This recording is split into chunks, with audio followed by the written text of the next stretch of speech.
Welcome to Geeks and Jocks, a podcast that focuses on video games, film, television, and sports.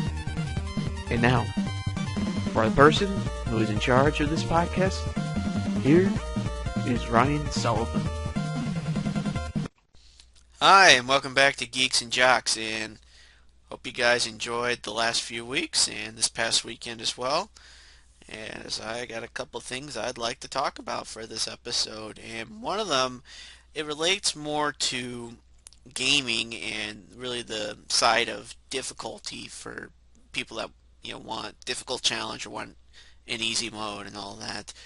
So what does this have to do with what I'm talking about? It has to do with Sekiro, Shadows Die Twice. And the game came out about almost a month ago. Next week will be a month since it came out. Sekiro came out for the PlayStation 4, Xbox One, and computers. It was published by Activision and developed by From Software. And if that name sounds familiar, those are the guys that made Demon Souls, the Dark Souls trilogy. I believe they made Bloodborne, so don't quote me on that part, but I think they did Bloodborne. But the thing with From Software since Demon Souls, I guess, is that they have been notable for having very punishing games and games that test the patience of many gamers, and it garners them quite a bit of a reputation, and it is very noticeable, with the difficulty being a big question mark now for Sekiro, and the question of, oh, are you playing it legitimately? Are you cheating? Or you're not playing it the right way, are you? All that crap. And difficulty has been a thing that has been questioned since probably the beginning of gaming, really. I mean, when you think about it, I mean, in the 70s and anything up until the NES, I mean, developers and companies made difficulty switches and difficulty modes to ensure that every kind of person will not only enjoy the game that they want to play, but they'll enjoy it on a specific difficulty that they made for them. And that's actually, for what they did over 40 years ago, 45 years ago, it's not a bad concept. Then the NES came out, and let me tell you, I've beaten some pretty difficult games. I've beaten, like Back to the Future, Zelda. Trust me, Legend of Zelda, it's a little archaic for what it is, a little difficult, still a fun game, but overrated, though. Ninja Turtles 3, Manhattan Project. You try beating it with other turtles that aren't Mikey in the game. Of course, NES and then the 16-bit era, for the most part, you had plenty of difficult games, and as we progressed more into the 90s, we saw more games with trying to have like difficulty modes and specific things that changed with the difficulty modes. Some were cosmetic, like Konami games on the Super NES, where you had to beat them on the hardest difficulty to see like the full ending of some of the games. Like I think Contra 3 had it, Ninja Turtles, Turtles in Time, Tiny Toon Adventures, Buster Bust Loose, and a couple other games too that probably I can't think of at the moment. But we saw more options for content on difficulty, a lot of beat 'em ups, and some maybe a couple platformers here and there. And sports games started to get more difficult modes like normal, beginner, and pro, veteran. um, it progressed more into the 32-bit era, and like, I'll tell you, one of the most difficult games I ever played, and I beat it when I was a kid, and I can probably still beat it, but it would probably be more difficult for me now, and that is Frogger on the PlayStation. And that is due to the fact of some of those levels, it's like you have to time your jumps, otherwise you're going to be seeing a lot of extra lives that you stocked up on being lost for good. And I mean, you could replay some levels to get some of your frogs back, but it ain't gonna be enough if you can't beat some of the later levels, like the cactus level in that game. Damn, that one was like that like the last level of that zone, probably the hardest level of that entire game. It makes Crash Bandicoot look like a child's game. That's how difficult some of those later Frogger levels were. But I digress. And there's been complaints over, hey, we're still getting more difficult games, or oh, games have gotten too easy now, and all that. And my take on the whole thing is, I think an easy mode should be necessary, but I don't think it's necessary for every single game. I think if you're gonna have difficulty modes, try and get an easy mode, a normal mode, and a hard mode. And if you want to be generous, do hardest mode, or something like, I don't know, like, in a way I look at it like Doom, the very first Doom games on the PC. They had pretty good modes for the most part. And regardless of whether you played it on like I'm Too Young to Die or Ultra Violence, the enemies are taken down with the same amount of hits on each mode. So it's more than generous, and it provides more than enough fair challenge as you try and figure out how to take care of certain enemies depending on the difficulty at hand. Same thing with Wolfenstein actually too, with Wolfenstein 3D and Spirit Destiny. I mean, figure out your strategy before you go in guns blazing and try and get rid of all of the enemies, because they come in packs on them harder difficulties. In regards to Sekiro, I mean, it's part of the reputation of From Software, and I think people want the game their way. That cult fan base, they want the game their way, and anything that could be construed as like, oh, that's not how to play the game, they'll just criticize it and all that. And that was one of the big things, actually, cheating for Sekiro, and there was someone that did, and there was someone, I think it was on Twitter, that was like, you didn't play the game right, and it became like a joke on the internet. It just, some people find joy in cheating. Now, my view on cheating is that I'll try to beat the game. I'll try to beat a game legitimately. I'll try to, and for the most part, I'll beat them legitimately. And if there's a game where it's like, I don't want to, and it gets too difficult, I'll maybe try and cheat. Like GoldenEye on the Nintendo 64, the Aztec level was annoying, and it just near perfect aim, if not 100% accurate for the enemies, and it got way too difficult for me, so I had to cheat. That's the only level in that entire game that I cheated on, just to get through the level and just enjoy it. The other levels I enjoyed, and I got them all on 00 agent difficulty. And some people might think, if they've just heard me say that, oh, you didn't play the game the right way. It doesn't matter. It doesn't matter. It's just, that's something that's like, some people feel like they're obligated to play a game a certain way because they view it online on some other person's YouTube channel, and I think that's kind of unfair, because I mean, certainly you could take some inspiration, but if you want to stand out, do it your way. Like the way I done, like for example, like the Medal of Honor videos that I have on YouTube. Like I did it my way, and did a guns blazing style. Although there were some instances where it's like, slow down, you're gonna get killed, and all that. And sometimes my approach would be met with losing a bit of health in some of the levels. Trust me, it can get brutal if you're not careful.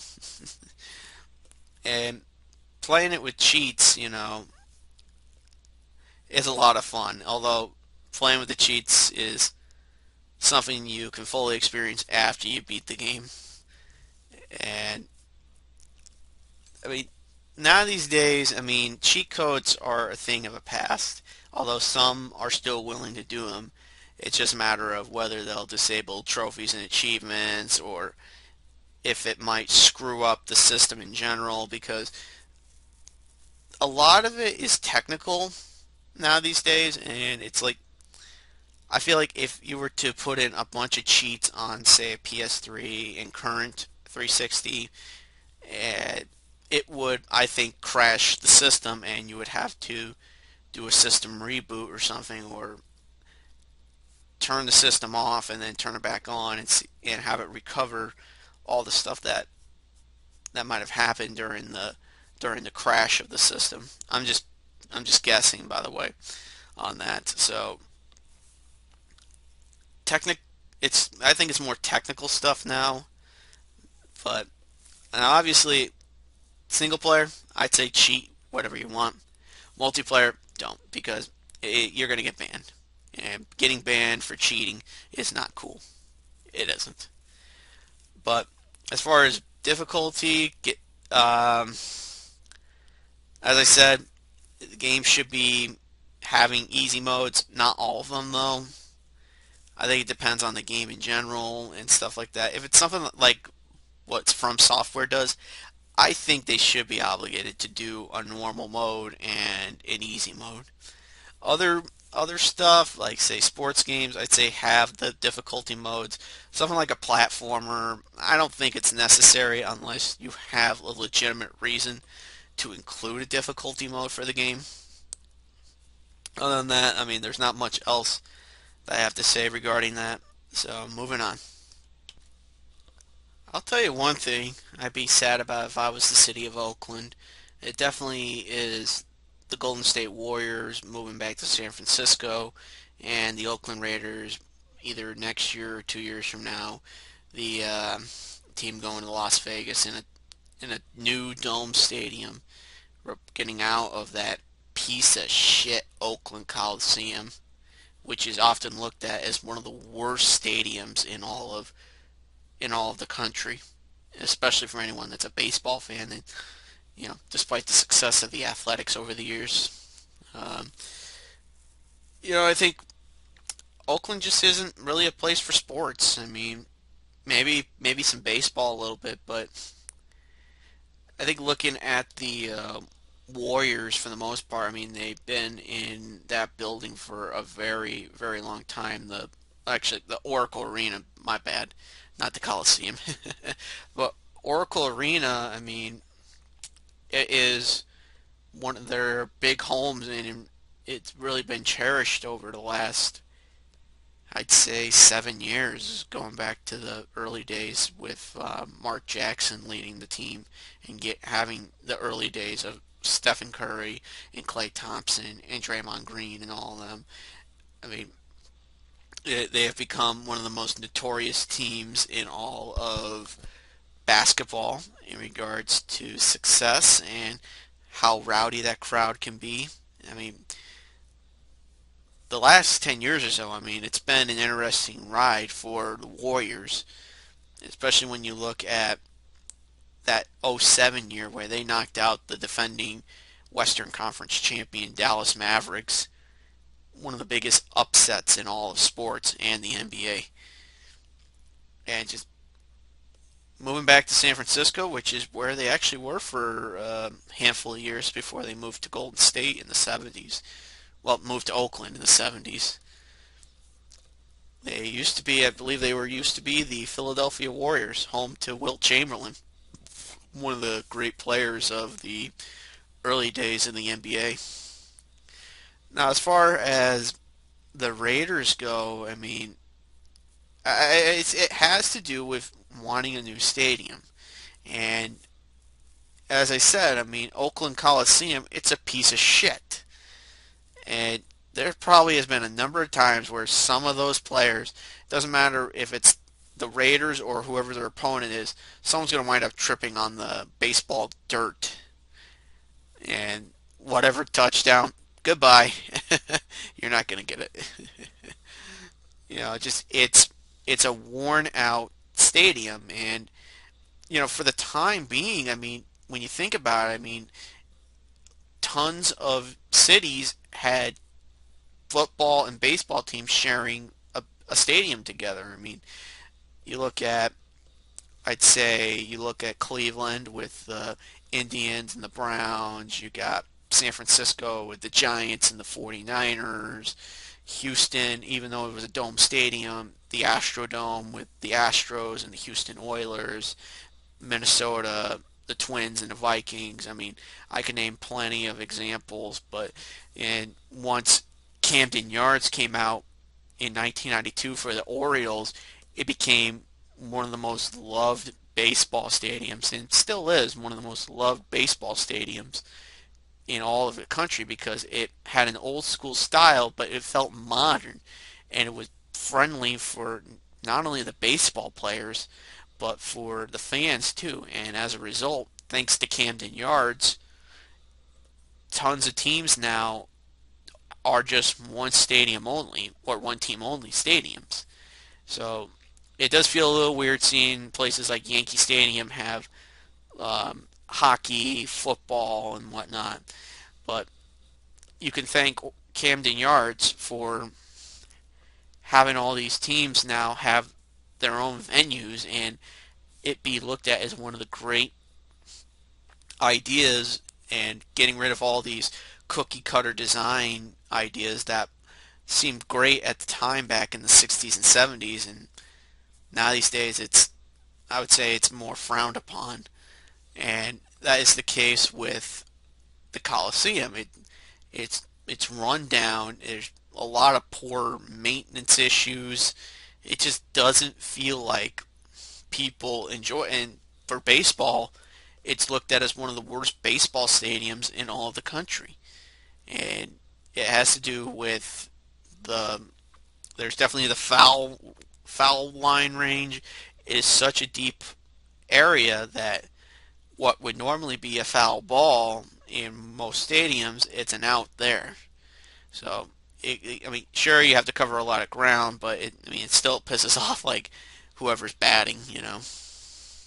I I just I think it's weird to see some of these teams in other places. Like for example, the Chargers. It's like it's sometimes still hard to not say San Diego, and because that's what they were for a long time, the San Diego Chargers.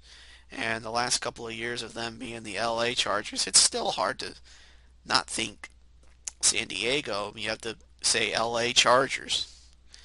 And they'll be able to get their own stadium soon. So I think it'll be good for them because, I mean, they are probably one of the bigger teams right now for the NFL. And just, they probably still got 2, 3 years left out of Phillip Rivers to at least try and get a Super Bowl. They got the running back and all that, and for them to do it in a new stadium, that would be an absolute treat. And speaking of California and LA, how about the Los Angeles Lakers? That is nothing but a dysfunctional circus. There's no sugarcoating that. And with Magic Johnson stepping down as an executive for the team and Luke Walton mutually agreeing with the Lakers to part ways, the likelihood of him actually going to Sacramento or some other team is there. I think it's between. Well, actually, never mind. There definitely is some ideas for who a new coach would be for the Lakers, and ultimately it could come down to Tyronn Lue and Monty Williams. That's all I know at the moment, but Luke Walton could be looked at as the next coach for the Sacramento Kings, who had just fired their coach after a huge win improvement. That even though they didn't make the playoffs, they were near 40 wins for the year, which I would think you would keep a coach that improved the team as the years have gone on. But I think it's the same thing with a lot of other sports. The whole "what have you done for me lately?" and it's a shame for that Kings coach to get fired. But maybe if they do hire, and more than likely they will, hire Luke Walton, that team could become a playoff contender, but that's a matter of what if. And regarding the whole situation with the Lakers, I think it's more than just Magic Johnson being the catalyst for why it became so dysfunctional and such a big circus frenzy that it makes the Knicks look more innocent, even though the Knicks aren't that innocent. I think it has to do with the last 3 years in general, and more so year 2 and 3 when you had to deal with that jackass LeVar Ball. I mean, that guy is nothing more than an attention-seeking whore. That's what he is. He's some loudmouth who didn't do jack in college basketball, and he wants to run things his way. I'll tell you what, if he ran things his way, his son LeAngelo would still be stuck in China for his shoplifting incident 2 years ago. It's just, he's just an ungrateful guy. And the amount of criticism stemmed towards Walton and all that, it's just, it creates a stressful environment because you got this guy, you got this moron who, as I said, didn't do jack in basketball while in college. You know, he thinks he can do better than what Walton's doing. It's like, I'll tell you what, if LeVar Ball coached any team, he would run it into the ground. And I can attest to that because I had a football coach, biggest moron ever after his first year of having success, and he just ran the team into the ground and just, we were mediocre for a good 3 years. Guy sucked. But anyway, back to the Lakers. You know, LeVar Ball doesn't understand how things work. It's not as simple as, oh, they can make the playoffs easily. I mean, even with them drafting Lonzo, second overall pick for the 2017 draft, you need to build players around this core group of players. And really for the Lakers, the last 7 years haven't been kind because a number of their guys have moved on to other teams, got traded, or retired. And even some of those last years with Kobe Bryant, it wasn't a pretty one because they were just struggling. Not even their best player, if it ain't him, then if it ain't Kareem or Magic, I mean, this could be your greatest player for the Lakers. He couldn't save them. And it just, you need veterans, but you also need guys that can prove themselves to be vital to a team's success and hopefully win the NBA Finals. I don't think LeVar understands any of that. I do think some of it is also on Magic a little bit. I don't think he understood quite everything about how to make things work for the Lakers, but maybe he could do better with a different team, maybe in a smaller market area. I don't know. But I also think one of the bigger things is also LeBron James, who I think deserves some of the blame because the way that team was this year, they were doing okay to begin the year, and they looked to be like a team that was on the rise. And the thing with Walton was he took over the team after they had like such a mediocre year, and they were pretty bad their first year under him, and they got better 2 years ago, and then this past season, you know, with all the talk of, oh, we're going to win an NBA Finals, or the hype for them being at least a playoff contender, you know, just it faltered in the long run, and I think part of it is on LeBron James for the fact that he can dictate how things go for a basketball team, and that championship year with Cleveland in 2016 was a good indicator because it's like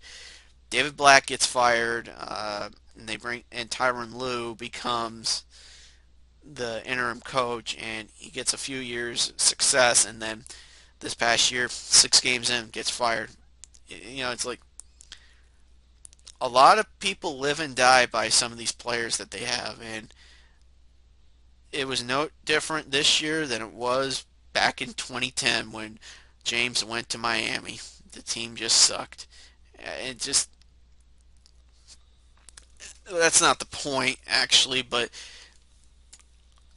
the point is I think James got sick of how Walton did things and got sick of how the team did things, and I don't know, I don't know, there was something that I read about like the younger players getting sick of the attitude of James, and I think one of the big indicators came when they lost to the Knicks this year and squandering a big lead in the fourth quarter, and James being at the end of the bench while everyone else is huddled around Walton and all that.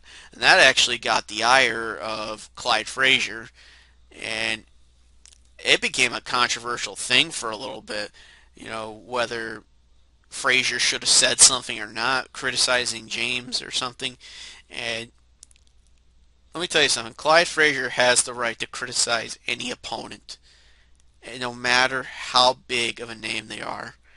And LeBron James deserved the criticism because it's like, that's not how you act in front of one of the biggest venues in all of the NBA. It's not a surprise, Knicks fans are still salty about James shunning them in 2010 and stuff, but it's like, it shows an example. It's like, even with all the bad years under them, it's like there's a good reason why they didn't sign him. You could view it in your eyes as, hey, we don't need his baby attitude, and I feel like that's been a case over the last few years. It's like they baby him. It's like he has all this power to do whatever he wants, and it's like most of the time he doesn't get criticized for his actions. And it's like people are willing to defend stuff like what he did when the Lakers faced the Knicks, and he just I believe like the locker room got a little stressed out and resentful towards James. At least that's what I read a while ago, and it's just a mess right now for the Lakers, and I'm not sure how much they can recover from this. I mean, they did okay this year. It was like 37 and 45 to this year's record, which was like a two-win differential. They were like 35 and 47 for the 2017-18 season, and I just think this team is going to regress. Maybe they'll surprise people, but I don't know. I just view it as a bad situation overall for Los Angeles, and overall LA sports is going to be more so now for like the Clippers and the Dodgers, maybe the Angels, considering how they've been so far to begin the year. Maybe they'll do okay this year. I don't know. So, moving on. There are still a few movies that I may not have said, but there are a few that I might actually want to see during the summer, and one of them is Detective Pikachu, which comes out in about a month, and it seems like an interesting concept. I don't care for the game series or that anime show of it, but it seems like it would be funny, but it wouldn't be a tired out cliche like the cartoon. And I don't know.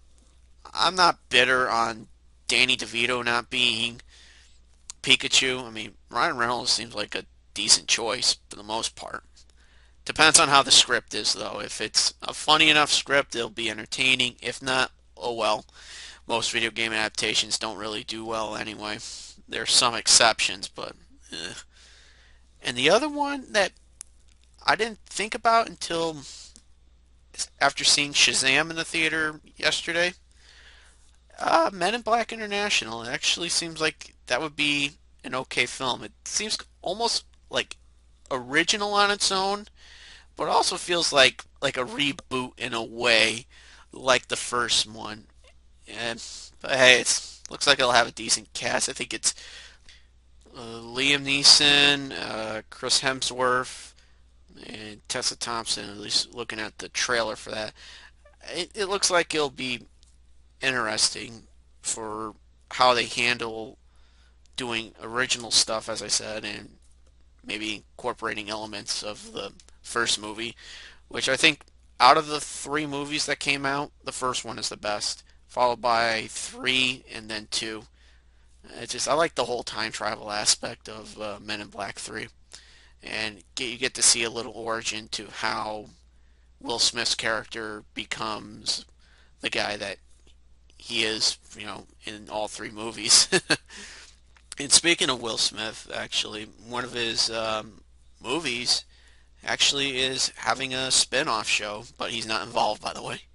Um, it is LA's Finest, and it is the spin-off to Bad Boys, which is interesting in itself because it is created by George Gallo, and Gallo came up with the story for the first Bad Boys movie, so it's hard to imagine someone who only worked on the story and not the screenplay. I mean, he wasn't involved with the second movie to create a TV show because it is centered around two female cops, one led by Gabrielle Union and the other Jessica Alba. And for Union, it's reprising her character for from Bad Boys 2, Sid Burnett. And it comes out in May, and I I gotta find the channel for that because that it doesn't seem like that bad of an idea, but I saw the trailer for it or a commercial of it like a day or two ago, and in my mind, LA's Finest, I'm thinking maybe it's referencing some good cop movies and TV shows and stuff, and not knowing just now that it's going to be a spinoff of Bad Boys. I mean, I haven't seen all of the first movie, but from what I've seen, it's pretty good. And I would say the second movie is decent. There's a lot more funny moments in the second one, especially with some of the screw ups that Martin Lawrence's character has. Just, action comedy, really. And speaking of which, I hope that third movie does come out soon, I think it does next year, but hopefully it's a decent movie. It's actually might be something I might want to see in the theater. But so I think that's enough for this episode of Geeks and Jocks, episode 14 here. So the way it seems like I am going to end this podcast in mid-May. So we're going to have at least two more episodes to end this season, and then we'll kick it back off in September, as I probably said in a couple other podcasts. So hope you guys have enjoyed the podcast lately. It's been episode 14 of Geeks and Jocks. Hope to see you guys on the next podcast, and have yourselves a nice day.